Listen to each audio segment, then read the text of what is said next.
Welcome back to Coffee and Conversation. So for all you Audie fans, he is outside sleeping on the porch steps. It's a very sunny day. I went out, asked him if he wanted to come back in. He turned his back on me, so I took that to mean no, a very definitive no. So that's it for the Audie news. We are going to break for the intro. We've got a lot to cover today, and we will be right back.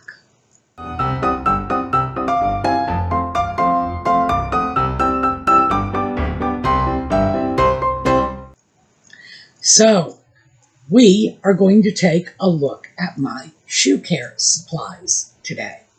Now, this may look like an enormous amount of shoe care stuff. And I would have to say for some people, yes, it would be.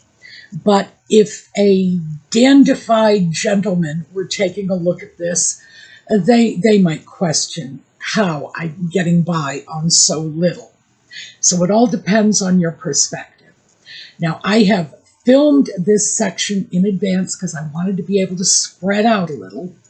So I'm going to show you the films. We will come back. We will discuss it a little more before we sign off. Okay, so here you go. Let's begin with this box. It's an oversized shoe box. And this is where I keep all of the things that I am probably not going to use on an everyday basis, but nevertheless, things that I am going to use, and probably not just for shoes. So let me start. We're just going to start with whatever's on top. This is a roll of paper towels. It's not ordinary paper towels. These are thick, absorbent shop paper towels, and I use these to apply shoe creams if I don't want to use a brush for whatever reason. And regular paper towels will do in a pinch, but I find if they're not really heavy duty, they're going to crumble because, you're using them to rub shoe cream into a shoe or a bag, so they're going to get some pretty heavy use. It struck me as worthwhile to just get a roll of better quality towels for this purpose. Next up, we have these. These are styrofoam shoe blockers, I guess you would say. You stuff them into the toes of shoes to help keep their shape. It's not what I use for my shoes, but because they came in a pair of shoes, I figured I should save them in case I ever needed them. They are covered in saran wrap or something of that sort, so they're not bleeding little bits of styrofoam all over everything. But would this be my top choice? No. Will it do in a pinch? Absolutely. And now we're getting into, these are cedar balls, which you can put into your shoes to deodorize them, keep them fresh. I don't use them, but I have them, so I stuck them in the box. This is a package of heel inserts. If your shoes have heels that are a little loose, you can just see they have this is the side that would go against your foot, and this side is a backing you peel off and it will stick on your shoe. Do I use them? No, obviously not. They're still in the original package, but I have them just in case. I have a number of things just in case. Oh, okay, here. Let's start with these. These are heel taps. You can just nail them in. In fact, I've got a little package in here with the nails in it. You can just nail them to the underside of your heels. Obviously, this is not for pumps with tiny little heels, but they will preserve the heels if you tend to put a little more wear on one side than another, or if you just want to protect your heels. Yes, I have a lot of them. I don't know why I thought it necessary to buy so many. My guess is I probably got a good deal on buying them in this volume and thought it was a good idea at the time. So, am I using these occasionally? Yes. Enough to justify the number of heel protectors I bought? No, absolutely not. Still, I bought them. Here, let me take this out of the package. I've got a couple of these. These are little pointy toe inserts.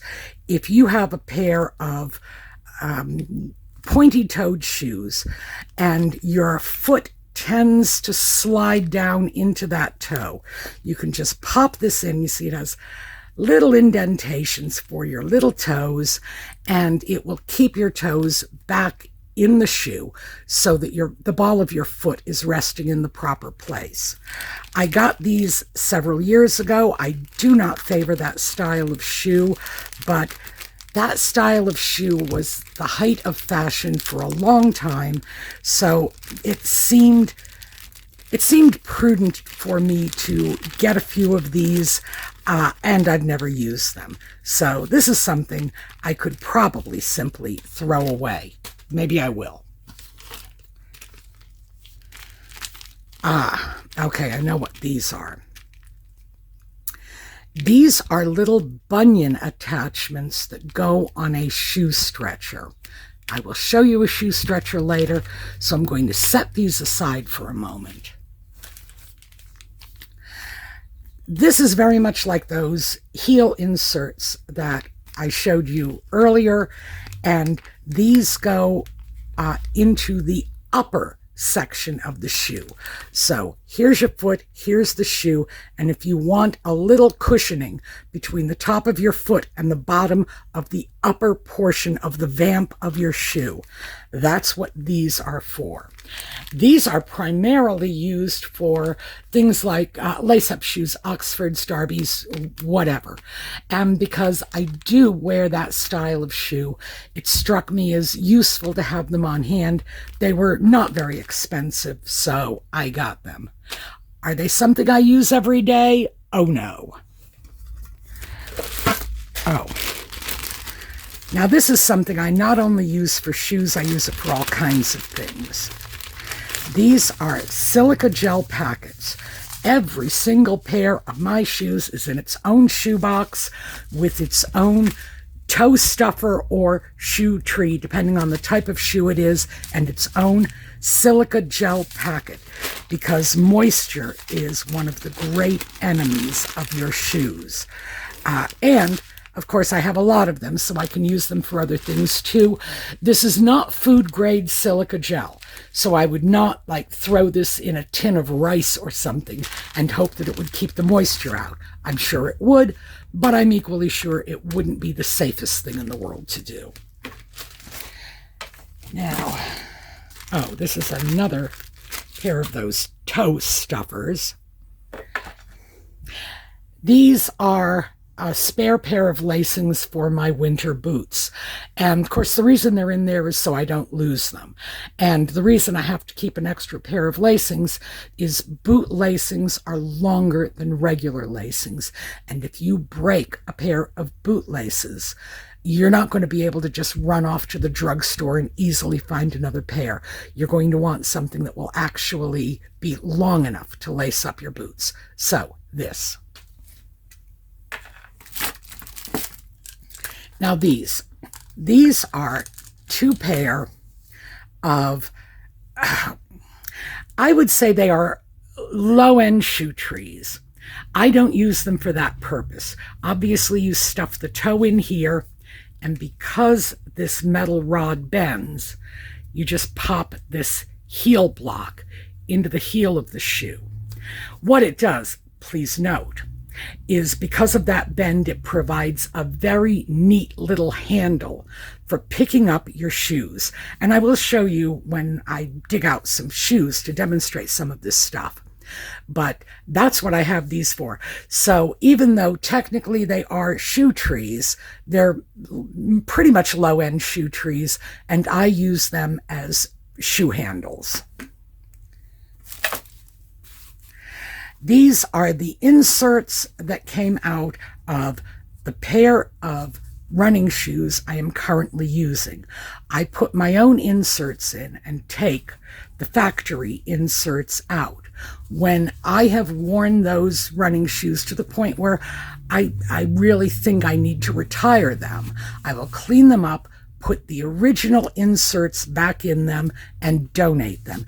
And that way somebody is getting a pair of used sneakers, yes, no question about it, but they are also getting a pair of brand new inserts for those sneakers so they don't have to worry.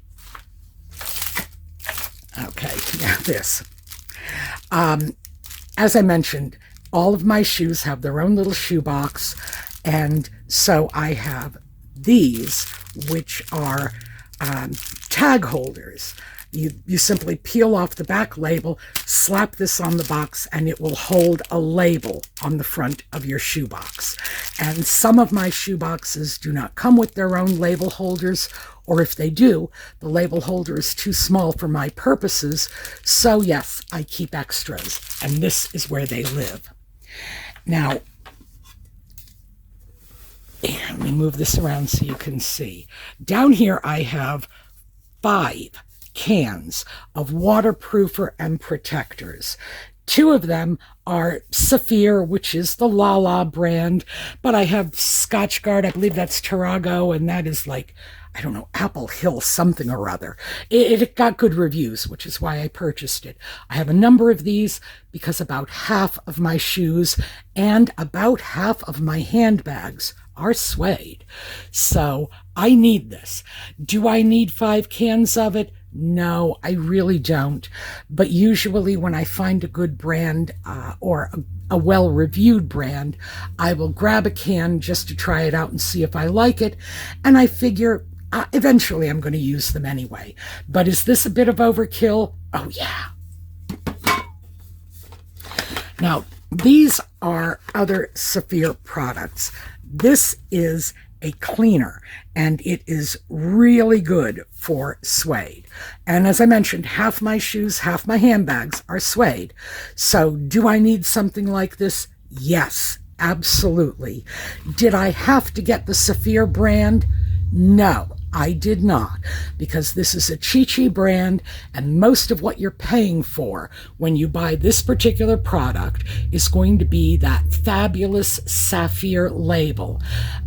You don't need it, just saying. You don't need it. But I got sucked in and bought it. And it's not bad. Don't get me wrong. This is not like a terrible suede cleaner. It's just, is it really that much better than any other suede cleaner on the market? And I have to say no. This one, however, is another interesting product. Vernis, that is French for patent leather, basically. It's varnish. And patent leather is leather that is coated with some sort of plastic or polyurethane compound.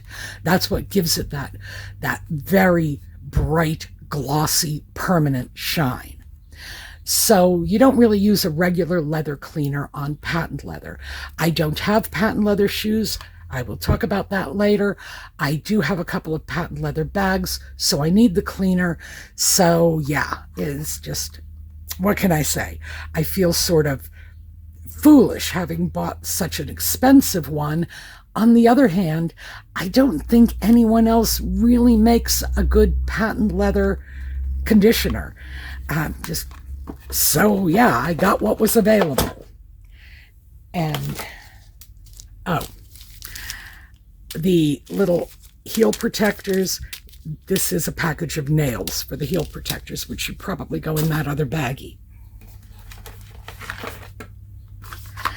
This is one of my favorite things. This is a shoe stretching compound.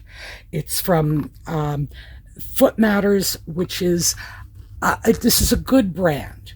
So if you want to resize your shoes, the best way to do it is to simply spray the shoe on the inside with this,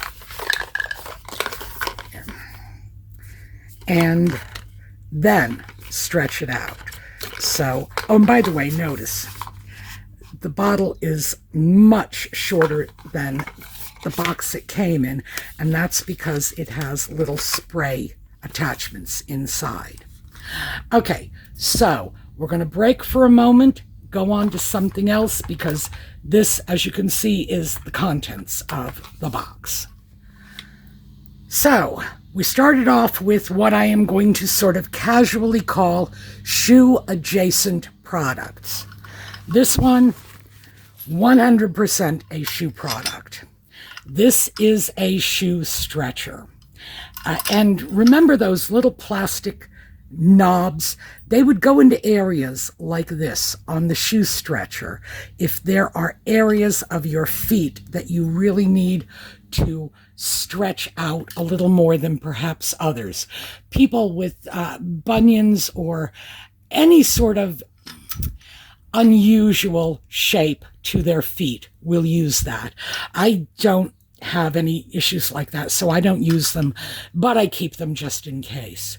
So something like this, you drop it into your shoe, line this up on the heel, and you simply move it until this part, see if I can show you about that one. No, it's this one. This knob opens that, or does it? Oh yeah, there we go. Now we're starting to open it. This will spread apart. The heel section can move backward, and you can enlarge the shape of your shoes in whatever way you want. You can increase the length, increase the width. The reason this is metal is because I think wood shoe stretchers are a complete waste of money.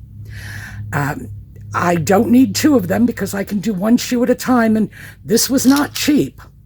But was it worth it? Absolutely, because this is strong enough to take the kind of stress you put on a shoe stretcher. This is one of the many things in my shoe care kit I would not be without. It wouldn't make sense to me. So, just thought I would share that with you. It has its own delightful little pouch so that I can hang it from a hook. Otherwise, this would be very difficult to store. And now for the fun stuff. This is my shoe care box. Everything else is pretty much shoe adjacent. This is for the shoes. I have several of these buffing pads. I don't really use them, but when I buy shoe brushes or something like that, they almost always come with one of these. So I have them, so I keep them. I start with the brushes. These brushes are really good for getting into tight spots or for applying creams, polishes, waxes, if that's how you want to do it. So when I had talked about those heavy-duty paper towels as something you could use if you didn't want to use a brush, this is the kind of brush I was talking about. So I have some of them. I rarely use them. I'd rather just, kind of get my hands dirty and go from there. But that's just my personal preference.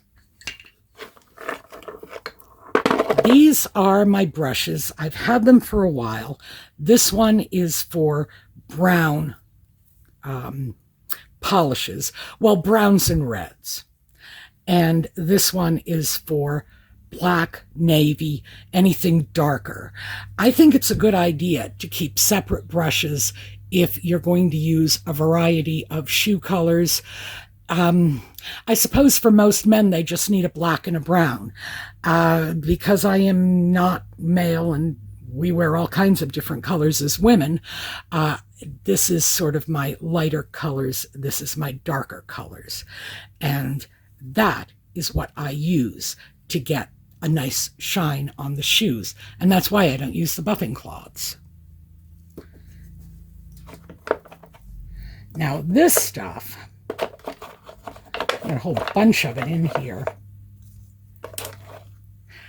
These are suede brushes. I'll show you the larger one when I get this stuff out of my hands. These are suede brushes and suede erasers. Now, a suede eraser is basically, it's very much like a pencil eraser. It's compressed rubber product. Sometimes it's silicone or some other man-made product to simulate rubber. And you can just rub stains out of suede with it. These are very handy. Ordinarily, if you get a suede brush, it will come with one of these for free, but you can buy them dirt cheap if you ever need to. And this is an actual suede brush. This one, I'm pretty sure this is a silicone product. As you can see, it's not actually a brush, but because of this configuration, it will raise the nap on suede. It will get the dirt out of the pile of the suede. Very useful thing to have if you have suede. And personally, I find suede very, very easy to care for, as long as you have the right tools and you know what you're doing, and it doesn't take a lot to know what you're doing. So, shoe creams. Again, because I am female, I have shoe creams in, here's black, here's navy. Don't we have some kind, oh, we got brown. Taupe, how lovely. Oh, a nice burgundy color. Most of these little jars are pots of shoe cream. They are all kinds of different brands. This is Free People. This is Foot Fitter. This is Saphir. Saphir is the Lala brand, but here, this is what I wanted to show you. Saphir may be the Lala brand, but this is Brungård, which is from Sweden, and this is my preferred brand. Hard to get. I consider it to be as good as Saphir, possibly even better, but like I say, it's hard to come by. If I were in Europe, I probably wouldn't get anything but Brungård because it's readily available there. It is not readily available here. And the shoe cream, in general, and not just, Saphir, Brungård. Oh, wait a minute. Let me see if I have. This is basically the Kmart shoe cream brand. This is from a brand called Kelly's. This has been around for a long time. It's a budget brand, but it will do the job. So obviously, I'm not like crazy picky about what I'm using. If I have a color I want and an off-brand provides it, oh yeah, I'm going to get it. And so you'll see a wide variety of brands here because I am not brand loyal. In general, one shoe cream is pretty much as good as another. Yes, there might be some slight differences, but is it worth the fact that Kelly will be like $5 for a bottle like this? And where's Saphir?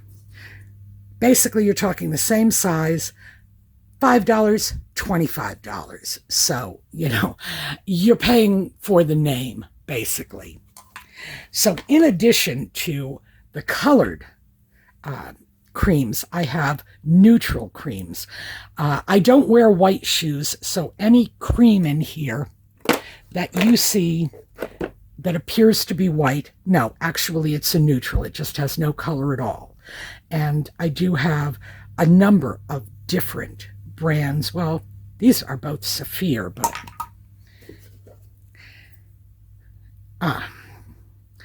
this is a wax.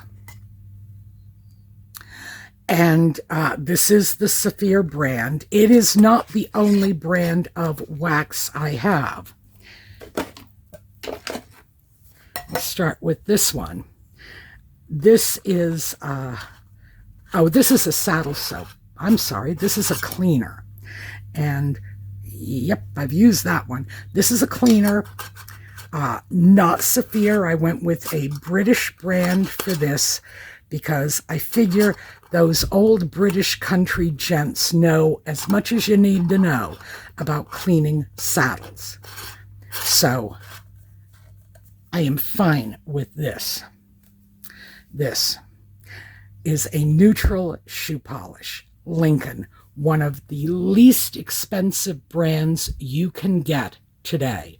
It was also the least expensive brand you could get 50, 60, 70 years ago. This is basically, this is the shoe wax your father and grandfather used. Here, this is another one. This is a leather cream. I haven't used this yet. It smells very nice. 100% natural. It was a little pricey. I decided to give it a try, and of course, as you can see, I haven't used it yet. So occasionally I will buy items just to give them a shot. But most of these shoe creams are simply because I have shoes in different colors and I want to match the color of the cream to the color of the leather. Or, and here's the big or I want to change the color of the shoes, in which case I can darken a shoe color. Something like this, I very effectively use that on red shoes to take the bite out of the red and pretty much turn them into mahogany. If I have a pair of shoes that, especially in browns, and I'm sure most of you know what I'm talking about, sometimes you'll get a shade of brown and it's just a little off. You just don't like it. The right shoe cream will fix that up like magic. Well, Audie is back in with us now. He's on the floor. I guess it was a little too warm for him outside, so he's going to come back in where it's a little cooler. You might think that after all of that shoe care stuff, you've seen it all. No. I have other shoe care items that are in constant use, 24/7. And let's start by taking a look at them. We'll start with this one. Shoe trees.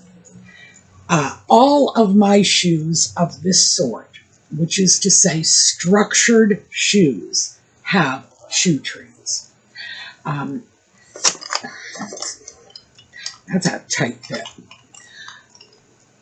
The way a shoe tree works is this little rod allows you to put tension. And you notice the toe is opening up. But of course, the heel is also being pushed outward. So it is putting pressure on the length and width of the shoe at the same time. Now this is a structured shoe.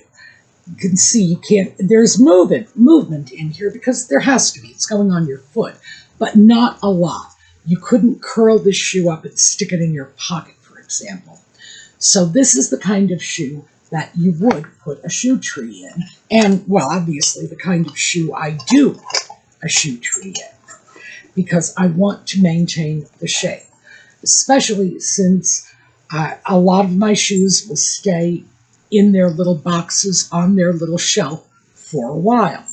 And over time, things happen. A shoe can lose its shape. I'd rather they didn't. Shoe trees, depends. I get mine on, well, you got to know that. Of course I get mine on sale. Furthermore, my shoe trees are not women's shoe trees. They are men's shoe trees. I have an advantage in this. In a man's shoe size, I am about an 8.5 because I am a 9.5 wide in women's shoes. So that's an 8.5 regular, medium, in a man's shoe. So I can buy men's shoe trees. And like most things, as we all know, the men's version is generally less expensive than the women's version and a lot more likely to go on sale. I do have some nicer shoe trees than this. This one is fine. There's nothing wrong with it. But I have some versions that are left and right, and each tree in the set is appropriately marked.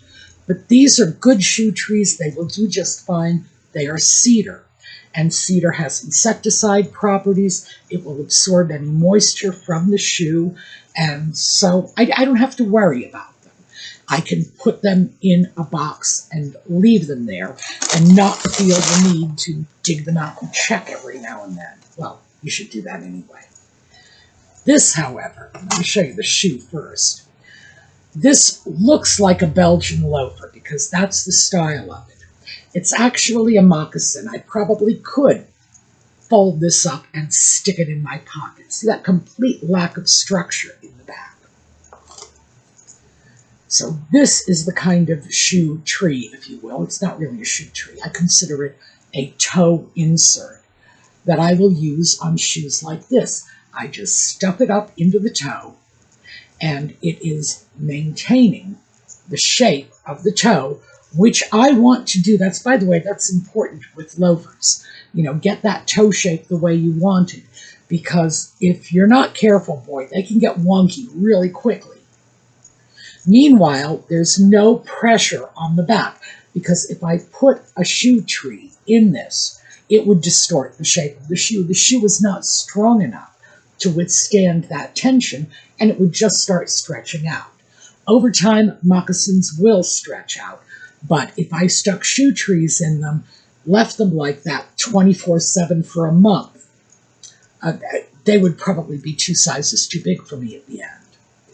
So those are different shoe tree options. Oh, let me also show you this. I'm sorry, I should have done that before I put it in. Notice the arch right here in the handle. This particular toe insert was designed specifically for ladies' high-heeled shoes. You can see the way this handle matches the arch of a very high-heeled shoe. Because, of course, you couldn't put the kind of shoe tree I just showed you, couldn't put that in a high heel, because one part of the shoe is here, and instead of being here, the other part of the shoe is up here, meaning you wouldn't have the proper tension, and the shoe tree would probably not remain in the shoe. It would probably just snap out, and it wouldn't do the job it was designed to do. So for women's high heels, they usually just focus on keeping the toe in shape. That is fine. They work for me. And I would imagine they might work for a number of other types of shoes. For example, even a pair of flats that have a sling back. I wouldn't want to put a shoe tree in a shoe with a sling back, because that tiny little strap would not be sufficient to hold up against the pressure of a shoe tree. So remember, you put them in, that pressure is constant. The front of the shoe tree and the back of the shoe tree are struggling to pull themselves apart every minute of every day for as long as that is in your shoe. It's a constant, unremitting pressure. And I'm pretty sure that would snap the average strap on a sling bag. Just throwing that out there. One more thing I did want to throw out there. Some of you may recall, because I put these in a video 2 years ago, I think. When I bought these shoes, they were red, and they were very red. I knew they were red when I bought them, but I was expecting something like this, more of a burgundy color, because that's what they looked like on my computer monitor when I saw the shoes, because I did buy them online. So I got them in, and yikes, red shoes. All I could think of is Bozo the Clown. No thank you. So over time, I've been playing with the color. I started off by using a black shoe cream across the front of the toe.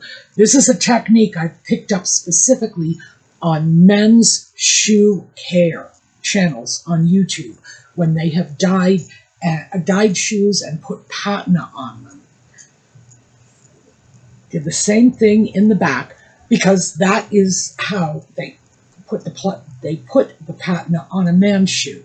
Front, back, very often something coming up the sides. Regardless, I don't have anything coming up the sides, so that's where I focused. And then I started playing with shoe creams. And just by going over to ranges of burgundy and mahogany in my shoe creams, I came up with this color. And I love this color. This is just a dark burgundy. It's not that bright red they used to be. And I like the shoes very much, so that they were worth the extra effort to me to just put that little bit of time in to change the color. You can do this with any color leather shoes, not suede. You don't do this to suede. You can do this to any color leather shoes you have just by choosing the right colors. It's easier to go from light, or in the case of this shoe, it was a mid-range color, to dark. It's easier to stay in the same color family, red to burgundy. But can you do something completely off the wall? Yes, absolutely. So I thought before we go, because I know we are over time, but I do want to throw this out because it's related. If you have a pair of shoes and you love them, but you don't like the color, because maybe this was a color that was fashionable 5 years ago, maybe your tastes changed, maybe you never liked the color to begin with. And that would have been me in these red shoes. I did not like the red color. I thought I was getting something different. But also I got them on a deep discount, so probably would have bought them regardless. They probably could have been purple and I'd have bought them. You want to change the color. The first thing I would suggest you do, and keep in mind, I'm giving you this as a tip for color change, so don't do this lightly. First thing I would do is I would get some saddle soap and I would scrub those shoes down, because if it's a very bright color, just a good cleaning might take the edge off that. It might create a more subdued color in the same family. If you want to darken it, just do what I did. Start off with a little bit of black in the areas that you would like to be the most heavily patinated, and then move into other areas of the shoe with different colors. You can go lighter. If I wanted to turn those red shoes into, say, salmon shoes, I would have started off using like a yellow shoe cream to bring more orange into it. I certainly would have played with other color configurations until I got what I wanted. Shoe creams can come in dark tones and light tones. You saw at least one because it was that tote jar of shoe cream that I showed you. You can get light colors. Mostly it's experimentation.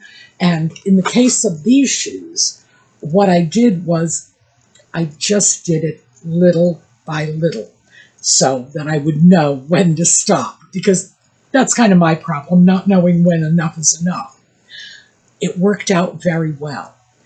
If I scrubbed all of the shoe cream off these shoes, I could get them back to that red color. In fact, if I scrubbed hard enough, I'd probably get that red color over to a pink color. But please don't think that the shoe cream comes off on your hands. It does not. This is here. This is here to stay. It's not going to get all over the place. So it's what I would consider to be a semi-permanent, not exactly temporary. This will hold up for a while, but it's not undoable. And you can easily change your mind and switch colors. Just wanted to throw that out. Okay, so that's what I have for you today. I'm sorry, I know we've gone way over time, but we'll just try to scoot out very quickly. Thank you for being with us. For those of you who join us for Just Chatting, 8 o'clock New York City time this evening. And let's see, slideshow. We are going to take a look at a slideshow on the way out. For those of you who just stick with us for the weekend videos, I'm looking forward to seeing you next week. Thank you for joining us, and have a terrific day.